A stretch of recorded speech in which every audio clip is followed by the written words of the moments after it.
என்னுடைய பெயர் ஜான் ஆசகேல். நான் ஒரு ஓய்வு பெற்ற ஆசிரியர்.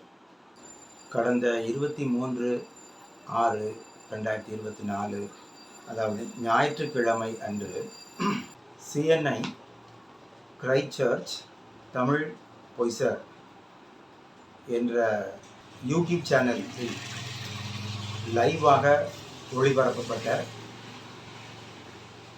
ஆலய ஆராதனை மற்றும் அந்த அறிக்கையில் சபை போதகர் திரு வில்லியம் ஜேம்ஸ் அவர்கள் ஆற்றிய உரை, இதன் அடிப்படையில் சில விவரங்களை சபை மக்களுக்கு சொல்லிக் கொள்வது மிக முக்கியம் என நான் கருதி இந்த விவரங்களை உங்களுக்கு அறிவிக்கிறேன். வில்லியம் ஜேம்ஸ் ஐயர் அவர்கள் மொத்தமாக சொல்லிய விஷயங்களை நான் வரிசைப்படுத்தியிருக்கிறேன். 27 குழந்தைகளின் திடப்படுத்தல் தள்ளி வைப்பு, 7 குடும்பங்கள் ஆலயத்திலிருந்து வெளியேற்றப்பட்டனர், 10 வருடங்களாக இந்த பிரச்சனை நடந்து கொண்டிருக்கிறது, அவர் இங்கே வந்து 3 வருடம் ஆகிறது, தள்ளி வைக்கப்பட்ட 2 குடும்பத்திலிருந்து 2 குழந்தைகளுக்கு திடப்படுத்தல் கொடுப்பது சம்பந்தமாக ஏற்பட்ட பிரச்சனை இன்று மீதமுள்ள, அதாவது 77இல் 2 போக மீதமுள்ள 75 குழந்தைகளின் தள்ளி வைப்பிற்கு காரணமாக அமைந்திருக்கிறது. அவர் கூறிய ஒரு சில விவரங்களிலிருந்து சேரிட்டியில் கேஸ் நடக்கிறது. அதற்கு மாதம் 3000 ரூபாய் செலவு செய்யப்படுகிறது. FIR அதை பற்றியும் அவர் சொன்னார். நாய்காவிற்கு சென்றதாகவும் அங்கே அவர் வெகு நேரம் காத்திருந்ததாகவும், இந்த 7 குடும்பத்திலிருந்து வெளியேற்றப்பட்டவர்களை சந்திக்க சென்றதாகவும், அவர்கள் சந்திக்க முடியவில்லை, அவர்கள் மறுத்து விட்டதாகவும் கூறினார். விசாரணை கமிட்டி என்ற வார்த்தையும் அவருடைய பேச்சில் இடம்பெற்றது. பிரச்சனையை சரி செய்ய இதுதான் சரியான தருணம் என்று கூறினார். ஆங்கிலத்தில் சொன்னார், "This is the right time to solve our problems of church" என்று சொன்னார். இந்த ஆலயத்திற்கு வந்து 3 வருட காலம் ஆனாலும் 10 வருட காலமாக நடந்த பிரச்சனையை பற்றி அவருக்கு எதுவுமே தெரியாதா அல்லது தெரியாது போல் இருக்கிறாரா? இந்த பிரச்சனையை சரி செய்ய அவர் என்ன முயற்சிகளை செய்தார்? இதை நான் ஏன் சொல்லுகிறேன் என்றால், அந்த 7 பேரில், அதாவது ஆலயத்திலிருந்து வெளியேற்றப்பட்ட 7 குடும்பங்களில் நானும் ஒருவன்.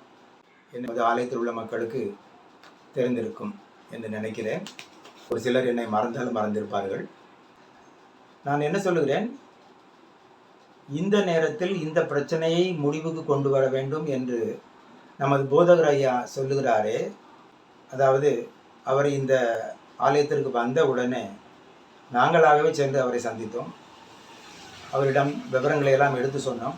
ஐயா, இந்த மாதிரி விவரங்கள் இருக்குது, நாங்கள் பாதிக்கப்பட்டிருக்கிறோம், எங்களுக்கு என்ன செய்யுங்க, நீங்கள் உங்களுடைய பீரியடில், அதாவது உங்களுடைய இந்த நேரத்திலாவது எங்களுக்கு ஒரு சொல்யூஷன் கிடைக்கும் என்று நாங்கள் நம்புகிறோம் என்று அவரை பார்த்து நிறைய விவரங்களை சொன்னோம். நீங்கள் அதற்கு என்ன முயற்சி எடுத்தீர்கள்?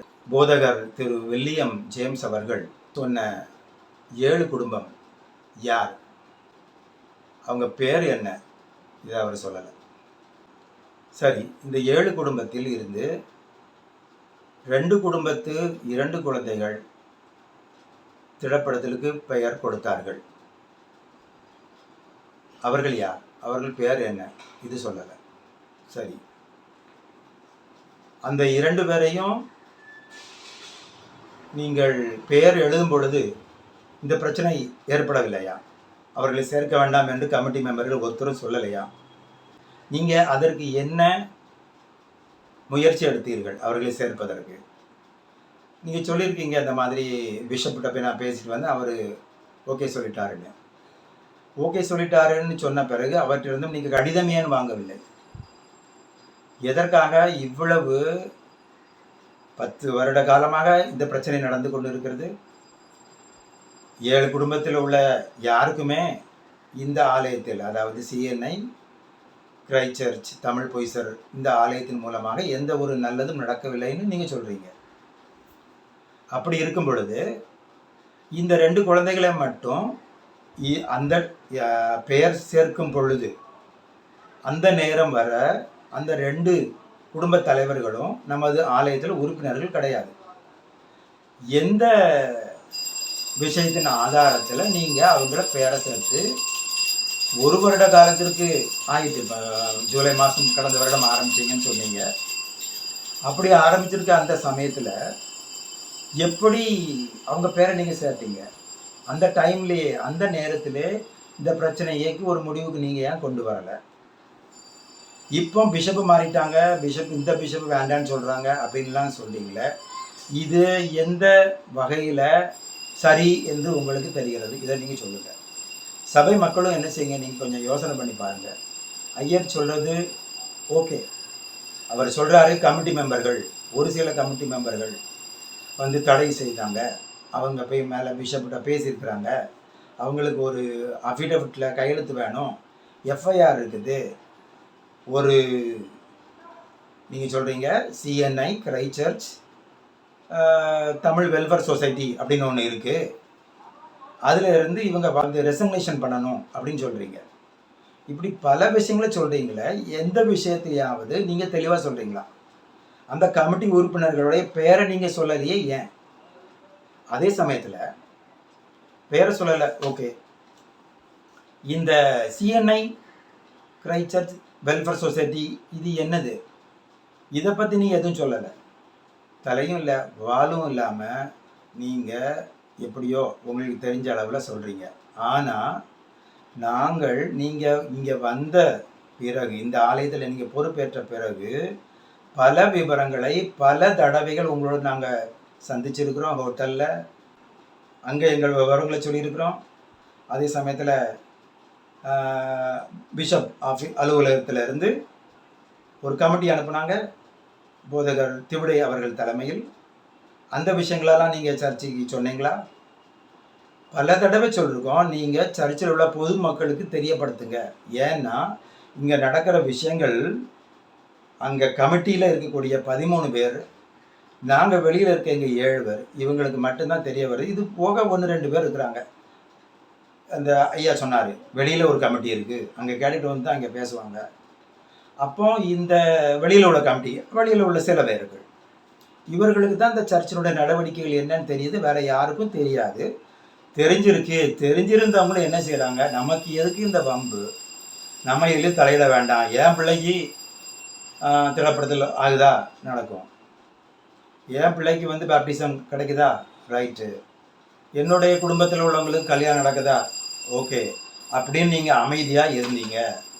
உங்களை பல பேருக்கு நான் நேராக பார்த்து சொல்லியிருக்கிறேன், நீங்கள் குரல் கொடுங்க, எங்களுக்காக பேசுங்க, எங்களுக்காக பேசுகிறத கூட உண்மையை பேசுங்க, என்ன விவரங்கள் கண்டுபிடிச்சி ஒரு நடுநிலைமையான ஒரு பிரச்சனைக்கு ஒரு முற்றுப்புள்ளி வைப்பதற்கான வேண்டிய வேலைகளை செய்யுங்கன்னு பல ஆட்கள்கிட்ட நான் பேசியிருக்கிறேன். நம்முடைய சர்ச்சில் உள்ள சர்ச்சுக்கு வருகிறவர்கள், என்னை தெரிந்தவர்கள், எனக்கு அவர்கள் தெரியும், இதன் மூலமாக அவரை நான் பேசியிருக்கிறேன். ஆனால் யாருமே இந்த விஷயங்களை அறிந்து கொள்ள விரும்பலை. காரணம் என்ன, என்னோட குடும்பத்து வேலை நடந்தால் ஓகே அப்படின்ட்டு நம்ம போயிட்டே இருக்கிறோம். இன்னைக்கு அதனுடைய நீட்சிப்பு, அதனுடைய எக்ஸ்பேன்ஷன் தான் இந்த 77 குழந்தைகளுடைய திடப்படுத்தல் தள்ளி வைக்கப்பட்டிருக்கிறது. இன்னும் நீங்கள் என்ன செய்யுங்க, அமைதியாக தான் இருப்பீங்க, யாரும் அநீதிக்கு எதிராக குரல் கொடுக்க மாட்டீங்க. 7 பேர் நாங்கள் வெளியே இருக்கோன்னு உங்களில் எத்தனை பேருக்கு தெரியுமோ எனக்கு தெரியாது. தெரிஞ்சவங்க என்ன கேட்டீங்க, என்ன எங்களுக்காக செஞ்சீங்க. இன்றைக்கி போதகர் வந்து சொல்கிறாரு, நான் நாய்காவுக்கு சென்றேன்னு பார்க்கறதுக்கு, அவர் அந்த நாய்காவுக்கு அவர் பார்க்க வந்தது என்ன தான். இங்கே இன்னொரு எங்கள் 7 மெம்பரில் இன்னொரு மெம்பர் இங்கே இருக்கார், அவரும் இங்கே தான் இருக்கார், அவரையும் பார்க்க வந்தாங்க, அவரை பார்க்க முடியல. அப்புறம் எனக்கு ஃபோன் பண்ணாங்க, எனக்கு ஃபோன் பண்ணும்போது இங்கே வந்து அவங்க இருந்துக்கிட்டு பக்கத்தில் வந்துட்டு அதுக்கப்புறம் நான் வந்துகிட்டு இருக்கேன் அப்படின்னு சொல்கிறாங்க. ஒரு வீட்டுக்கு ஒரு ஆளை பார்க்க போகிறதுக்கு முன்னாடியே ஃபோன் பண்ணி முந்தின நாள் அல்லது அங்கேருந்து கிளம்புறதுக்கு மேலே அவர் சொன்னார் 2.5 மணி நேரம் ஆச்சு நாங்கள் ட்ராவல் பண்ணுறதுக்கு ஆட்டோவில் போகிறதுக்கு. அப்போ அந்த டைமில் கூட எங்களுக்கு ஃபோன் பண்ணி, ஐயா நாங்கள் வரோம், நீங்கள் வீட்டில் இருக்கிறீங்களா, நாங்கள் உங்களை பார்க்க வரோம் அப்படின்னு ஏன் சொல்லலை? சரி, அது ஒரு பக்கம் இருக்கட்டும். 3 வருஷ காலமாக நீங்கள் பார்க்கவே இல்லை. போன வருஷம் பார்க்க வேண்டிய அவசியம் என்ன? இதை நீங்கள் சொன்னீங்களா மக்களுக்கு, எதுக்காக பார்க்க சென்றேன்னு?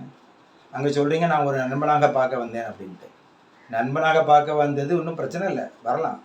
ஆனால் இதுக்கு முன்னாலே நீங்கள் பார்க்க வந்து இந்த 3 வருஷ காலத்தில் நாங்கள் 7 குடும்பங்கள் வெளியே இருக்கிறோமே, எங்கள் மேலே ஒரு பரிதாபப்பட்டு, சரி ஒரு மாதத்தில் ஒரு குடும்பத்தை போய் நம்ம பார்ப்போம், அவங்களுக்காக ஜெபம் பண்ணுவோம், அவங்க பிரச்சனை என்னன்னு கேட்டு அவங்களுக்காக நினச்சிக்குவோம், ஜெபம் செய்து விட்டு வரலாம் என்று நீங்கள் ஏன் நினைக்கல? இதெல்லாம் விட்டுட்டு உங்களுக்கு தேவைப்படும் பொழுது, உங்களுக்கு நெருக்கடி வரும் பொழுது மட்டும் நீங்கள் எங்களை தேடி பார்க்குறதுக்கு ஓடோடி வாரீங்க. பொய்சர்லேருந்து நாய்காவுக்கு அது இங்கே வந்துக்கிட்டு ஃபோன் பண்ணுறீங்க, ஐயா வரட்டுமா அப்படின்னு. இதை நீங்களே யோசனை பண்ணி பாருங்கள், இது எந்த வகையில் இது வந்து சரியாகும்?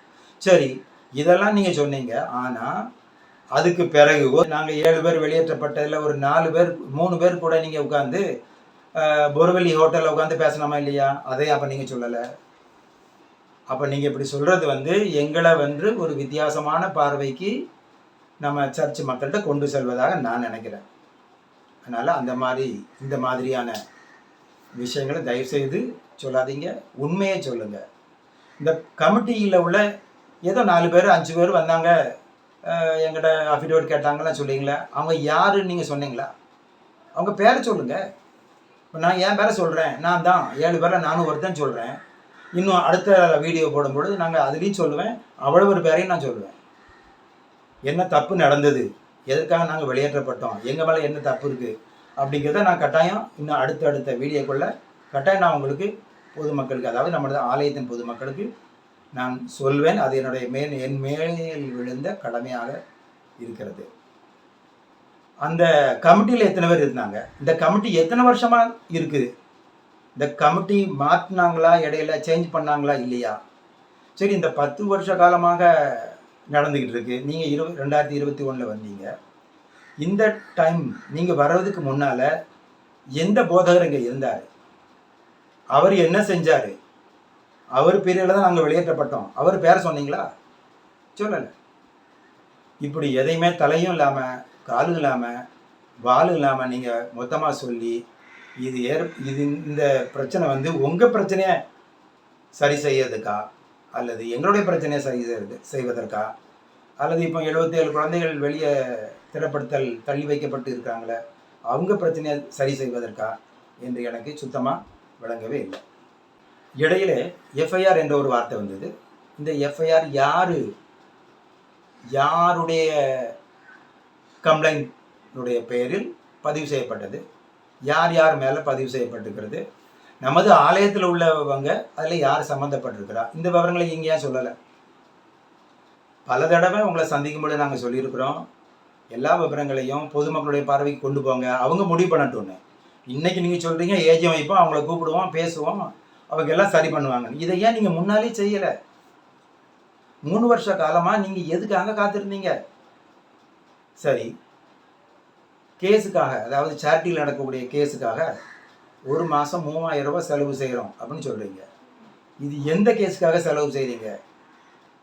இதை நீங்கள் சொல்லலை. அதோட காரணம் என்ன? சரி, இது போக இன்னும் எத்தனை கேஸ் நடந்துக்கிட்டு இருக்கு? கோரேகாவ் சிட்டி சிவில் கோர்ட்டில் நடக்கிற கேஸு என்ன கேஸ்? அது யார் ஃபைல் பண்ணா, யாருடைய பேரில் போட்டிருக்குது? இந்த விவரங்களை அவங்களுக்கு நாங்கள் சொல்லியிருக்கோம், நீங்கள் சொல்லலை. சரி, 3000 ரூபா செலவு சொல்கிறீங்க. நீங்கள் வந்த பிறகு நமது ஆலயம் கட்டப்பட்டிருக்கக்கூடிய அந்த இடத்திற்கான பேப்பர்களை சரி செய்ய எத்தனை லட்சம் ரூபாய் நீங்கள் செலவு பண்ணியிருக்கீங்க? இந்த விவரத்தை நீங்கள் ஏன் சொல்லலை? அதையும் சொல்லுங்கள். உங்களுக்கு சொல்ல முடியலாம் சொல்லுங்கள், நான் சொல்கிறேன். இப்படி கேஸுக்கு மேலே கேஸு போட்டு, அதாவது மக்களுடைய காணிக்கை பணம் அல்லது டொனேஷன், காணிக்கை தான் வச்சுக்கோமே, காணிக்கை பணம் போலீஸ் ஸ்டேஷனுக்கும் கோர்ட்டுக்குமாக செலவிடப்படுகிறது.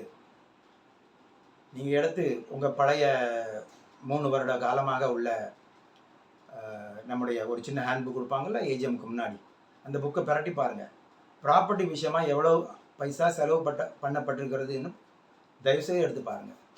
60 லட்சம் ரூபாய்க்கு மேலே செலவு பண்ணியிருக்கிறாங்க. அதுக்கு என்ன கணக்கு, யார் கையில் கொடுத்தீங்க, அதுக்கு ரிசிப்ட்ஸ் இருக்கா, கையெழுத்துலாம் போட்டிருக்காங்களா, என்ன விவரம் அப்படிங்கிறத பொதுமக்கள் தயவுசெய்து கேளுங்க. இதை கேளுங்க, இதை சொல்லுங்கன்னு நம்மளுடைய ஐயர் அவர்கள், அதாவது வில்லியம் ஜேம்ஸ் அவர்கள்ட்ட பல தடவை நாங்கள் சொல்லிட்டோம். ஆனால் அவர் எதையுமே சொல்லலை. இப்போ அவர் சொல்கிறாரு, என் மேலே தப்பு இல்லை, கமிட்டியில் உள்ளவங்க போனாங்க, 7 பேரை வெளியே வச்சாங்க, அந்த 7 பேர்கிட்ட ஏதோ ஒரு சொசைட்டி இருக்குதுன்னு சொல்கிறாங்க. அவர் இருக்கக்கூடிய வீட்டோட பேப்பர் அவர்கிட்ட இருக்குதான், ஆனால் சொசைட்டியோட பேப்பர் எங்கிட்ட இருக்குதான். அந்த சொசைட்டி பேர் என்னன்னு கேட்டால் அவர் சொல்கிறாரு CNI கிரைஸ்ட்சர்ச் தமிழ் வெல்ஃபேர் சொசைட்டின்னு சொல்கிறாரு. அது தப்பு. அந்த சொசைட்டின் பேர் அதுவே கிடையாது. இந்த மாதிரி பல தப்பான விவரங்களை அவர் சொல்கிறாரு. யார் இதுக்கு ரியலாக சம்மந்தப்பட்டிருக்கிறாங்க, கமிட்டியினுடைய பங்கு என்ன இந்த பிரச்சனையில், கமிட்டியினுடைய தலைவருடைய பங்கு என்ன, இவங்க பேச்செல்லாம் கேட்ட பிஷப்பு, இப்போ இருக்கக்கூடிய பிஷப், அதே பிஷப் தான் அப்பவும் இருந்து இங்கே சர்ச்சுக்கு ஒரு லெட்டர் கொடுத்தாரு. அந்த லெட்டரே ஆதாரம் வச்சு தான் எங்கிட்ட இவங்க அந்த வருஷத்தை பிற நான் உங்களுக்கு சொல்கிறேன், அந்த வருஷத்துலேருந்து எங்கிட்ட சந்தா வாங்குறத நிப்பாட்டினாங்க.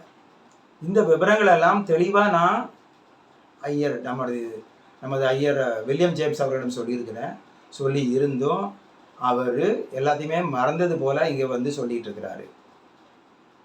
தயவுசெய்து பொதுமக்கள், ஆலயத்தின் பொதுமக்கள், இது என்ன பிரச்சனை என்று அவர்கிட்ட கேளுங்க, கமிட்டிகிட்ட கேளுங்க, பழைய சந்தா புக்கை எடுத்து செக் பண்ணுங்கள், அதில் எவ்வளவு அமௌண்ட் இருக்குது, எதுக்காக செலவு பண்ணுறாங்க, நீங்கள் கொடுக்குற காணிக்கைக்கு எப்படி நீங்கள் பொறுப்பு இல்லைன்னு சொல்லிட்டு நீங்கள் போக முடியுமா? விசாரணை கமிட்டி அப்படிங்கிற ஒரு பெயர் வந்துச்சு. இந்த விசாரணை கமிட்டி எதுக்காக வந்தாங்க, எதுக்காக நியமிக்கப்பட்டிருக்கிறது, அதன் விவரத்தை நீங்கள் பொதுமக்கள்கிட்ட கொண்டு சென்றீங்களா? இதுக்கு முன்னால் ஒரு விசாரணை கமிட்டி நடந்துச்சு, திவிடே ஐயர் அவர்கள் தலைமையில். அந்த சமயத்தில் நாங்கள் வந்திருந்தோம், 7 பேருமே ஆலயத்துக்கு வந்திருந்தோம். அவங்ககிட்ட பேசினோம், நாங்கள் எங்களுக்குள்ள பிரச்சனைகள்லாம் சொன்னோம், அதனுடைய முடிவு என்ன. இப்படி எந்த ஒரு பிரச்சனைகளையும் உங்கள்கிட்ட கொண்டு சென்றால் நீங்கள் பிஷப் ஆஃபீஸை காண்கிறீங்க. பிஷப் ஆஃபீஸுக்கு போனோம்னு சொன்னாக்கி அங்கே எந்த பிரச்சனையுமே முடிவடைய மாட்டேங்குது. எங்களுடைய 7 குடும்பங்களுடைய சபையிலேருந்து வெளிநீக்கம் இது அரசியலாக்கப்படுகிறது. காரணம் என்ன? கமிட்டி மெம்பர்கள் யார் என்ன விவரம், இதை நீங்கள் ஒரு நாள் சொல்ல மாட்டேங்கிறீங்க. இந்த கமிட்டி எத்தனை வருஷமாக இதே கமிட்டி ஆண்டு கொண்டு இருக்கிறது, அதையும் நீங்கள் தெளிவாக சொல்ல மாட்டேங்கிறீங்க. சரி, இந்த கமிட்டி மெம்பர்களுடைய என்ன பிரச்சனை, எதுக்காக இந்த 7 குடும்பங்கள் வெளியேற்றப்பட்டது, அவங்க என்ன கேட்டாங்க, என்ன நடந்துச்சு, இந்த விஷயத்தை முழுவதுமாக தெளிவாக ஒரு மணி நேரத்துக்கு மேலேயே வந்த சமயத்திலே உங்கள்கிட்ட நாங்கள் சொல்லிட்டோம். என்ன வச்சுக்கங்களேன், எல்லாம் தெளிவாக உங்கள்கிட்ட சொல்லியிருக்கிறேன். நீங்கள் எல்லாத்தையுமே தெளிவாக கேட்டும் ஒன்றுமே தெரியாத மாதிரி 7 பேர், 77 கமிட்டி, 3000 அப்படின்ட்டு நம்பரை சொல்லிக்கிட்டே போகிறீங்க. அதுக்கு பின்னால் உள்ள பின்னணி, அதனுடைய மர்மக்கதை என்னங்கிறத நீங்கள் சபை மக்களுக்கு தெரியப்படுத்த வேண்டியது உங்களுடைய பொறுப்பு. பிலாத்து மாதிரி கையை கழுவிட்டு போயிடாதீங்க அப்படின்னு கூட நான் சொல்லியிருக்கிறேன். ஆனால் நீங்கள் எதையுமே காதில் வாங்கிறது இல்லை, நீங்கள் செய்கிறத செஞ்சுக்கிட்டு இருக்கிறீங்க. ஒருவேளை உங்களுக்கு கமிட்டி மேலே ஏற்பட்ட பயமானு எனக்கு தெரியலை. அந்த கமிட்டியினுடைய தலைவர் நீங்கள், அவங்க செய்கிற தவறுகளை நீங்கள் சுட்டி காமிக்கணும், அவங்கள சரி செய்யணும் அப்படிங்கிற ஒரு மாரல் டியூட்டியும் உங்கள்கிட்ட இருக்குது. அப்படி சப்போஸ் உங்கள் சொல்ல அவங்க கேட்கலை அப்படின்னாக்கி நீங்கள் பிஷப்பில் தெரியப்படுத்துங்க, அதுன்னு சொன்னேன். நீங்கள் அதையும் செஞ்ச மாதிரி தெரியலை. நீங்கள் என்ன சூழ்நிலை இருக்கிறீங்க, என்ன ஏது எதுவுமே எங்களுக்கு தெரியலை. நீங்கள் 3 வருடத்துக்கு முன்னாலே இப்போ சொன்ன இந்த பிரச்சனையை நீங்கள் 3 வருடத்துக்கு முன்னாலே சபை மக்கள்கிட்ட சொல்லியிருந்தீங்கன்னா ஒருவேளை எங்களுடைய பிரச்சனை சரி செய்யப்பட்டிருக்கலாம். அதே சமயத்தில் இந்த 77 குழந்தைகளுடைய திடப்படுத்தல் நிச்சயமாக நடந்திருக்கு. ஒரு புது சொல்யூஷன் நமக்கு அன்னைக்கே கிடச்சிருக்கும். நீங்கள் இந்த காரியங்களெல்லாம் இங்கே செய்யலை. அதுபோக ஆலயத்தினுடைய பேப்பர்ஸ் எல்லாம் போலியாக தயாரிக்கப்பட்டு சேரிட்டி கமிஷனர் ஆஃபீஸில் இவங்க நம்ம சர்ச்சிலேருந்து கொடுக்கப்பட்டிருக்கிறது. அந்த பேப்பர்ஸ் எல்லாம் நாங்கள் கண்டுபிடிச்சி அவைகள் போலின்னு கண்டுபிடிச்சி நாங்கள் கம்ப்ளைண்ட் பண்ணியிருக்கிறோம், போலீஸ் ஸ்டேஷனில் கம்ப்ளைண்ட் பண்ணியிருக்கிறோம். ஆனால் இது வரைக்கும் எந்த ஸ்டெப்ஸும் எடுக்கலை. நாங்கள் கொஞ்சம் சீரியஸான ஸ்டெப்ஸு எடுத்தால் அது கோயிலுடைய நலனை பாதிக்கும் அப்படிங்கிற ஒரு விஷயத்தினால அமைதியாக இருந்துகிட்டு இருக்கோம். எப்போமாவது இந்த பிரச்சனைகளுக்கு விடிவு கிடைக்கும் அப்படின்னு காத்திருக்கோம். ஆனால் விடிவே கிடைக்கல அப்படிங்கிற சமயத்தில் நீதிமன்றத்தை முறையாக நாடுவதை தவிர வேறு வழி இல்லை. அதனால் ஐயா, உங்கள்கிட்ட நான் தாழ்மையாக கேட்டுக்கொள்கிறேன், விவரங்களை தெளிவாக சொல்லுங்கள். நீங்கள் எங்கிட்ட கேட்டு அங்கே அப்படி காதில் வாங்கினதை சொல்ல வேண்டிய அவசியம் இல்லை.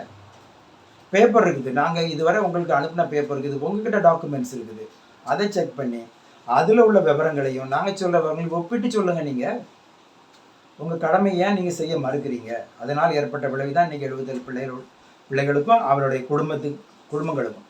நீங்கள் சொன்னீங்க மெட்ராஸ்லேருந்து வராங்க, குஜராத்லேருந்து வராங்க, ட்ரெஸ் எல்லாம் ரெடி ஆகிட்டு அன்றைக்கி ஃபீஸ்ட்டுக்கெலாம் ரெடி பண்ணிட்டோம், சாப்பாடெல்லாம் ரெடி பண்ணிட்டோம் அப்படிலாம் சொன்னீங்க. எல்லாமே இன்றைக்கி வீணாக போய்விட்டது. இதுக்கு நீங்கள் கமிட்டி உறுப்பினர்கள் 4 பேரோ 5 பேரோ போனாங்க பேசுனாங்கன்னு சொல்கிறீங்களா, அதை இருக்கலாம். ஆனால் நான் உங்களை தான் ப்ளேம் பண்ணுவேன். நீங்கள் செஞ்ச தப்பு தான். நீங்கள் என்ன செய்திருக்கணும், அன்னைக்கே முறைப்படி பிஷப்கிட்டேருந்து லெட்டரை வாங்கி வச்சுருக்கணும். இவங்களுக்கு நான் ஏற்கனவே சொல்லியிருந்தேன், இந்த 2 குடும்பத்தில் உள்ள ஒரு குடும்பத்தில் உள்ளவர்கிட்ட நான் பார்க்கும்போது சொன்னேன், ஐயா நாளைக்கு இன்றைக்கி இவங்க கிளாஸ் நடத்துகிறாங்க, நாளைக்கு உங்கள் பிள்ளைக்கு திடப்படுத்தல் எடுக்கிற சமயத்தில் பிரச்சனை வரும், பிரச்சனையை கமிட்டி மெம்பர்கள் உண்டாக்குவாங்க, நீங்கள் கவனமாக இருங்க அப்படின்னு நான் அப்போவே சொன்னேன். அவரும் கேட்ட மாதிரி தெரில, நீங்களும் கேட்ட மாதிரி தெரில. சரி, இப்போ எல்லாம் முடிஞ்சு போச்சு, பிரச்சனைகள்லாம் நடந்துக்கிட்டு இருக்கு, நடக்கட்டும். இப்போ பாதிக்கப்படுறவங்க 77 குழந்தைகள், அந்த குழந்தைகளுடைய குடும்பங்கள் பாதிக்கப்படுகிறது. பாதிப்புனா என்ன, தள்ளி வைப்பு. ஐயா சொல்லிட்டாரு, அது பிறகு நடத்தப்படும் சொல்லிட்டாரு, ஓகே நடக்கட்டும். ஆனாலும் குறிப்பிட்ட காலத்தில் அந்த வேலையை நம்ம செய்ய முடியலை. சபை மக்கள் இனிமையாவது என்ன செய்யுங்க, என்ன நடக்குன்னு தெரிஞ்சுக்குங்க. நம்ம எல்லாம் ஒரே குடும்பம் அப்படின்னு சொன்னால் அந்த குடும்பத்தில் ஒரு நபருக்கு ஏற்பட்ட பிரச்சனையை நம்ம சரி செய்யணும் அப்படின்னு சொல்கிறது நமது கடமை தான். உங்கள் குடும்பத்தில் ஒரு ஆளுக்கு ஏற்படுற பிரச்சனை மட்டும் நீங்கள் சரி செய்ய துடிப்புடன் செயல்படுவீங்க இல்லையா? அது மாதிரி நம்முடைய ஆலயம் ஒரே குடும்பம். இந்த குடும்பத்தில் உள்ள பிரச்சனையை சரி செய்ய நீங்கள் ஏன் முன் வர மாட்டேங்கிறீங்க எனக்கு விளங்கலை. இப்போ நாள் மாதிரி இல்லை. இப்போ நாங்கள் எங்களுடைய காலத்தில் நான் இந்த ஆலயத்துக்கு கிட்டத்தட்ட 86 வந்தேன். 40 வருஷம் ஆக போகுது, 38 வருஷம் ஆயிடுச்சு. அப்போ இருந்த பிள்ளைகள்லாம் இப்போ எல்லாம் படித்து நல்லா தெளிவாக இருக்காங்க. எல்லாம் தெளிவான சிந்தனை உள்ளவங்களாகவும் படித்த பிள்ளைகள் எல்லாம் இருக்கிறாங்க. ஏன் சிந்திக்க மாட்டேங்கிறீங்க அப்படிங்கிறது தான் எனக்கு விளங்கலை. எடுத்து பாருங்கள், பழைய சந்தா புக்கு எடுத்து பாருங்கள், உங்களுக்கு தெரியும் அதில் என்ன பிரச்சனை நடந்திருக்குது.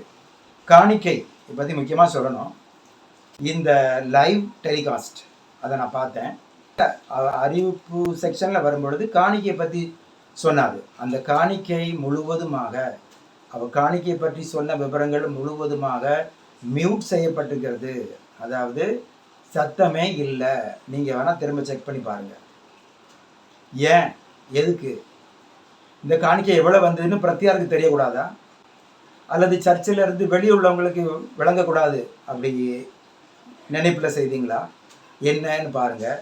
அதே சமயத்தில் இந்த கேள்வியை நீங்கள் கட்டாயம் கேட்கணும். ஒவ்வொரு ஞாயிறு அன்றும் ஒவ்வொரு மற்ற நாட்கள் அன்றும் கிடைக்கக்கூடிய காணிக்கைகள் உடனடியாக பேங்க் அக்கௌண்ட்டுக்கு இவங்க டெபாசிட் பண்ணுறாங்களா இல்லையா அப்படிங்கிற கொஸ்டினையும் நீங்கள் கட்டாயம் கேட்கணும். இது போக இன்னும் சில விவரங்களை நான் உங்களுக்கு அடுத்த வீடியோவில், இந்த வீடியோ இன்னோடு முடிஞ்சு போகிறதில்ல, இது தொடர்ச்சியாக வந்துக்கிட்டு இருக்கோம். இன்னும் என்னுடன் சம்மந்தப்பட்ட 7 குடும்பத்தினர் உள்ளவர்களும் இதில் பேசுவாங்க. தொடர்ச்சியாக உங்களுக்கு பேசுவோம். இது போக என்னென்ன நடந்தது, என்ன போலியான பேப்பர்களை இவங்க தயார் பண்ணாங்க, அதுக்கு எவ்வளோ செலவு பண்ணாங்க, இன்னும் என்னென்ன செய்துக்கிட்டு இருக்கிறாங்க, எத்தனை கேஸ் போட்டிருக்கிறாங்க, அதுக்கு என்ன செலவு, அந்த கேஸ் எல்லாம் நிலைக்குமா இல்லையா, இது சம்மந்தப்பட்ட வழக்குரைஞர்கிட்ட, அதாவது லீகல் அட்வைசர்கிட்ட என்ன விதமாக இவங்க ஐடியா வாங்கினாங்க, இதெல்லாம் ஏன் என்று கேள்வியை நீங்கள் கட்டாயம் கேட்கணும். இதை கேட்பீங்க நான் நினைக்கிறேன். ஐயர் அவர்களுக்கு என்னுடைய தாழ்மையான வேண்டுகோள், சரியான உண்மையை மட்டும் நீங்கள் பேசுங்க. சும்மா அப்படி ஆயத்தில் சிலம்பம் செய்யாதீங்க தயவு செய்து. நீங்கள் ஒரு பொறுப்பில் இருக்கீங்க, ஒரு போதகர், கடவுளுக்கு நீங்கள் உண்மையாக நடக்க வேண்டும். அதனால் உண்மையை பேசுங்க. நாகாவில் எங்கள் வீட்டுக்கு வர நீங்கள் என்கிட்ட கேட்டு நான் மறுத்தது உண்மை. ஆனால் அதன் பிறகு நம்ம வெளியில் சந்தித்தோம், அதை ஏன் நீங்கள் சொல்லலை? அதை சொல்லுங்கள். தயவுசெய்து உண்மையை பேசுங்க. நடந்த விஷயங்களை எங்களை கூப்பிட்டு தாராளமாக பேசலாம். நாங்கள் வரதுக்கு ரெடியாக இருக்கோம், எங்கேயும் வந்து பேச ரெடி.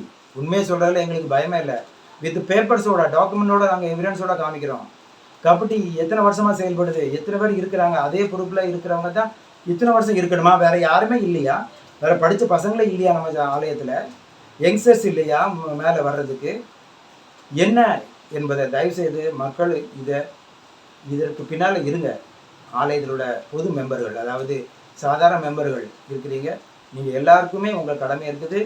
எங்கள் 7 குடும்பங்கள் வெளியே நிறுத்தப்பட்டதனுடைய விளைவு, அதை நம்ம சரி செய்ய முடியாமையினால் இன்னைக்கு 77 குழந்தைகளுடைய இந்த திடப்படுத்தல் தள்ளி வைக்கப்பட்டிருக்கிறது. ஒன்று இந்த 77ல் 75 பேருக்கு நடக்கணும், 2 பேருக்கு நடக்காமல் போவோம். இப்படி தான் இருந்துகிட்ருக்கு. அதனால் தயவுசெய்து ஜெபம் பண்ணுங்கள், எங்களுக்காக ஜெபம் பண்ணிக்கோங்க. மற்ற விவரங்களை அடுத்த வீடியோவில் உங்களுக்கு நான் தெளிவாக சொல்கிறேன். நன்றி, வணக்கம்.